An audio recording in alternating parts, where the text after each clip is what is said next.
Okay, so I started praying a little different. I started asking for clarity. I started asking for direction. I started asking for help. Not in the not for anything material, but I started feeling the same feeling that I felt when I was at the shelter. When I was at the shelter, I was so again angry at why me again. Like my whole life, I feel like I've been challenged. I've had the like I could never just get it. And when I was in the shelter, um, they had programs where you had to go to a certain amount of programs and you had to go to church before you go to dinner, right? And I was like, you know what? Um, you're not gonna tell me that I had to go to church in order to eat. I guess I'll just starve. I wish I knew how to insert the pictures because it showed. I was so hard headed. I was so hell bent on I'm gonna do it my way. I'm mad for even having to be here, but I'm gonna do it my way. You're not gonna make me do something I don't want to do. I fought, I fought, I fought, and some of the ladies in the shelter who had income, they would buy food and they would feed me. This is how when I tell you God has been pursuing me for a very long time. Um, they would feed me. It got to the point where it was very rare, very seldom that I went hungry, but I'll say this: I wasn't eating full meals. I was just barely. I was eating enough to get through like the feeling of being hungry. So I was at this shelter total for almost 9 months. Um, it wasn't for the lack of wanting to, for the lack of not wanting to be out of there. There was a process, right? In order to move forward, uh, you had things you had to do. But I was bucking the system so bad and couldn't see what they were trying to. I couldn't see the bigger picture. What they were trying to do to help me, I couldn't see it because I was so angry. Well, how am I here? I've always had a job, you know. I've always been able to make money, whether it was using any of my talents. When I say any of my talents, maybe fixing someone's computer, um, making CDs, any and everything I could do it. I'm gifted in that way. Why am I here? This time it wasn't happening. I wasn't getting any side gigs.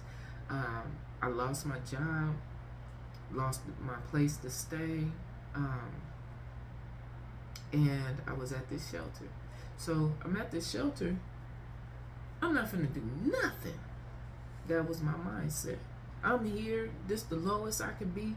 I'm not getting ready to do nothing. The only light in that whole situation is that I had my son, not with me, but I had my son. I had people who loved him enough to allow him to be a part of a part of their family while I went through this. Right. One day, it wasn't anything in particular, but I was tired of looking myself in the mirror and one being angry and two not fixing my situation. That's me in my mind. I need to fix this situation. So how was I gonna fix this situation? Cause I didn't have anything. I got on my knees And I told God, I said, listen, I'm tired of fighting against whatever is going on. I'm tired of fighting. I don't know what to do. I am exhausted. I'm tired. Help me. I surrender. Okay, I'm done fighting. This is me pleading. I'm pleading for this situation to turn around because I don't know how to fix it. I don't know. I don't want to be away from my son. I don't want to live this way. I surrender. I'm done fighting. This is my prayer. I'm done fighting. Lord, help me. When I say, and it still makes me, when I say immediately,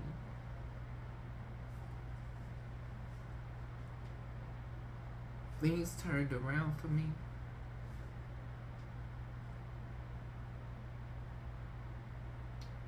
Something about being that vulnerable did something to me. I got a job.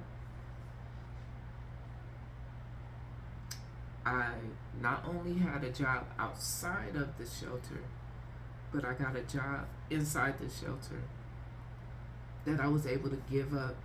I had a job inside the shelter and outside of the shelter.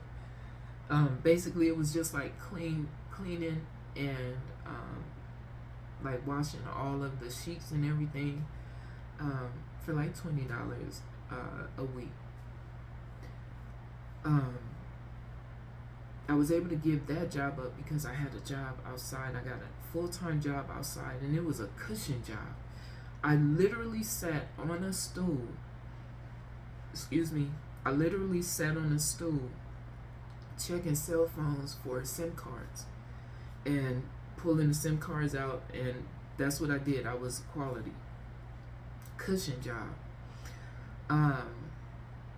So I worked for about almost 2 months.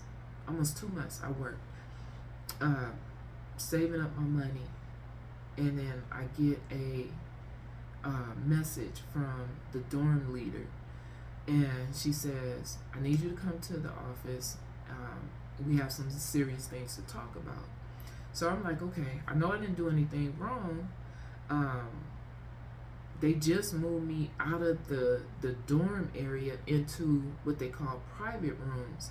So sharing the dorm with, I think it was like 8 to 10 women, to now I only share a private room with 2 other ladies. So I'm in this private room. I'm like, I know I'm not getting ready to get kicked out of this private room, because not only am I adhering to curfew, not only am I going to church, not only am I holding down my job, what could it be? So in the back of my mind, I'm like, you know what? If it's about to be some crazy stuff, I don't know what I'm gonna do, because I've been being good. So I go in there, and she says, I'm gonna need you to pack up all your stuff. You are gonna have to leave. I'm like, what? She was like, yeah, you're gonna have to leave. And I'm only gonna give you at least a week, so you're gonna have to figure out how you're gonna get all your stuff together, and figure out, because we're gonna have to do this paperwork for you, and you have to be gone in a week. Immediately I got angry, and I'm like, why? What did I do? Why are you kicking me out? I've only been here, at that time I had been there for about 7 months. I was like, no, 8 months. I was like, what did I do? And she was like, this has been coming. It's, you gave us some problems, and I'm like, I fixed that. I haven't done anything wrong. You gave me a job in here. I got a job outside. I'm doing all these things. Like, I'm pleading my case. So she waited for a minute. She sat there and she looking at me and I'm looking at her, and you know, I know my face was balled up because you just told me I'm getting evicted again, right? So I'm sitting there and I'm silent, but I'm angry, but I'm not exploding. So I'm waiting on her to tell me what I did wrong. And so after about a few minutes, she was like, let me go check on some stuff. You stay right here. She has some stuff she needed to check in the dorm. Some other ladies that she needed to check on, something like that. And so she came back. She had some black trash bags. She hands them to me. She was like, you might want to use these to put your stuff in if you don't have suitcases and everything. And a lot of the stuff that I had brought with me were in bags, well, like duffel bags and stuff like that. But I did accumulate some stuff that would need to go in these trash bags. So I snatched the bags. Not like, real aggressive, but I snatched the bags. And I said, is that it? Because at that point, I didn't want to hear nothing. And she was like, no, but you need to sign these papers. I forgot, exit papers. You need to sign these papers. So I said, can I have a pen? Like, just attitude all over me. And she was like, yeah. She was like, you're not even, no, she said, you asked me why you were being kicked out. And she was like, you don't want to know anymore? And I was like, no, I don't want to know. She was like, you sure? And so I was like, yeah, why am I being kicked out? And she says to me, when I say that it was, my heart just stopped. She says to me, she says, you're leaving because you got accepted into this program where they're going to pay your rent for 2 years.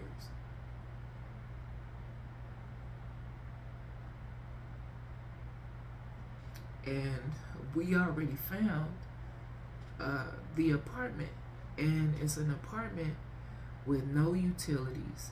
You just you go, you already have a job. At that time, the temp job that I had ended, so I had to find another job.